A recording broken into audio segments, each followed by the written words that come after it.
Hey there, ready for a deep dive into something truly puzzling? We're talking about nubs, these weird bumps you find on ancient structures all over the place. We're talking massive stone blocks perfectly cut and fitted together, and then boom, there are these nubs just kind of hanging out. Yeah, it's intriguing, right? What were they thinking? Was it decoration? Or some lost building technique? Or could it be something even weirder? Well, just the fact that these nubs exist is weird enough, but it's really their placement that's got us scratching our heads. Okay, I see what you mean. If they were just for gripping the stones, say, during construction, you'd think they'd be uniform, right? Right, like evenly spaced, all pointing the same way, to make it easy to grab and move. Exactly. But we're often looking at clusters in some areas and then nothing in others, even on blocks that look almost identical otherwise. Okay, so not just for lifting then, Yeah. but we are talking about ancient sites here. So wouldn't the easiest explanation be the best one?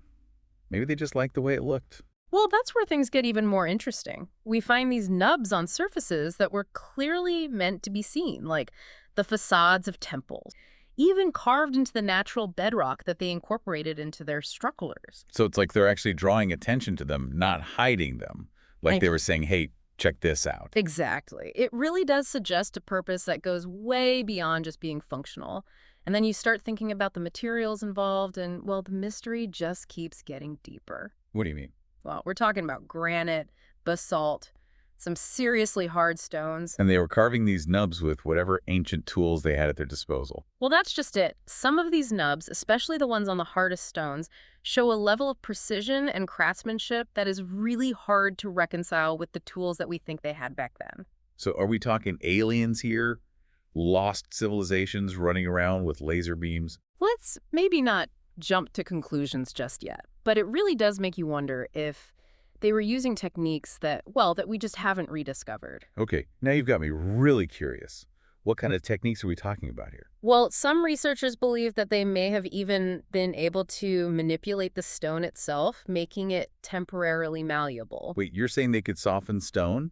Like turning granite into clay or something? How's that even possible? We are getting into some theoretical physics here, but imagine harnessing electric or magnetic fields.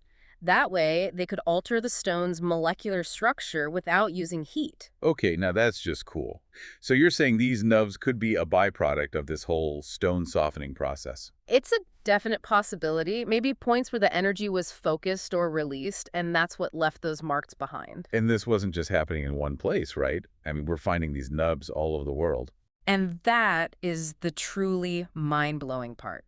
From the Americas to Asia, Africa to Europe, these nubs keep popping up on structures built by vastly different cultures, spanning thousands of years. Wow, okay. So we're talking about potentially a shared knowledge, some lost technology that was once global in scale. It's certainly a possibility, isn't it? Okay, my mind is officially blown.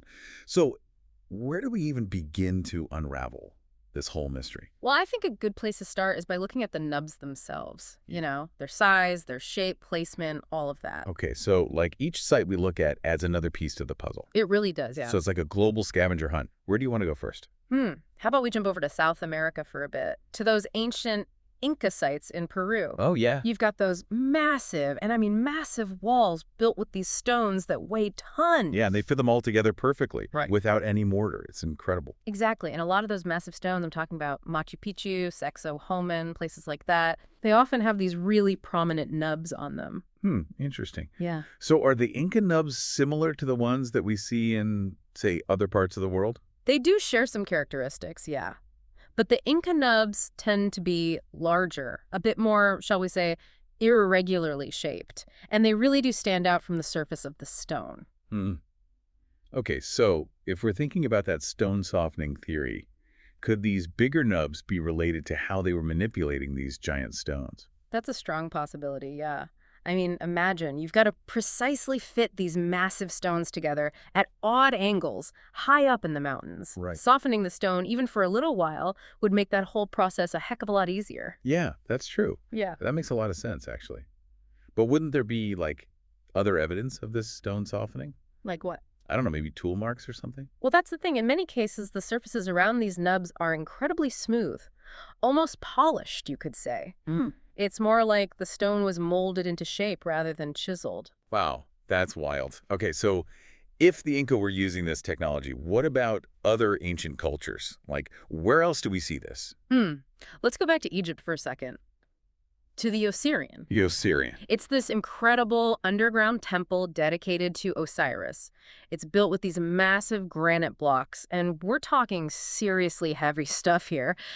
And when you really stop and think about the sheer scale of those stones they used in the Osirian and the precision with which they're fitted together, it really makes you wonder, did they know something that we don't? Did they have some kind of technology that we've simply forgotten about? Okay, I'm getting this feeling that anywhere we find these really, like, unbelievably huge stone structures, we're going to find nubs, aren't we? It really is starting to feel that way, isn't it? And the thing is, it's not just one part of the world. It's not even just like one time period. It's everywhere. Right. Considering the sheer challenge of working with these massive, massive stones, imagine you can soften this gigantic block of granite just enough to like nudge it into place or get those crazy tight fits that we see in their walls. Yeah. It's honestly kind of mind-blowing to think that they could have had that kind of technology back then. But if they did, why haven't we found, any other evidence of it? Right, that's the big question, isn't it? Like, where are the tools? It's possible, I guess, that the tools they were using were made from something else. Organic materials that have decayed over time. Yeah. Or maybe their knowledge was passed down orally and then just got lost at some point. Who knows? So we're left with these nubs, these silent witnesses to a past that we, might never fully understand. I know. It's frustrating, but it's also kind of amazing, isn't it? It really is. Even if we never know for sure how they did it, the evidence is there. These ancient cultures around the world, they were capable of things that we can barely even imagine. It's true. I mean, look, these nubs, they might seem small, insignificant even, but they're scattered all over the globe, and they're a giant puzzle just waiting for us to figure out the solution. It really makes you look at these ancient structures, these feats of engineering that seem impossible, with a whole new sense of wonder. Absolutely, and that's the beauty of all of this. Every time we make a new discovery, every new piece of evidence, it opens up these entirely new paths to explore, pushing the boundaries of what we thought was even possible. Well said. It really makes you realize how much we don't know about the past. It's humbling in a way, and who knows what other secrets are still out there, just waiting to be uncovered, right? Exactly. That's what makes this so exciting. There's always something new to discover. And who knows, maybe someday we'll finally crack the code of those ancient nubs and unlock even more secrets of the past. Well, that's going to have to be a deep dive for another day. Thanks for taking this journey with us, and until next time, keep exploring, because sometimes those tiniest details, like our nubs here, can lead to the biggest discoveries.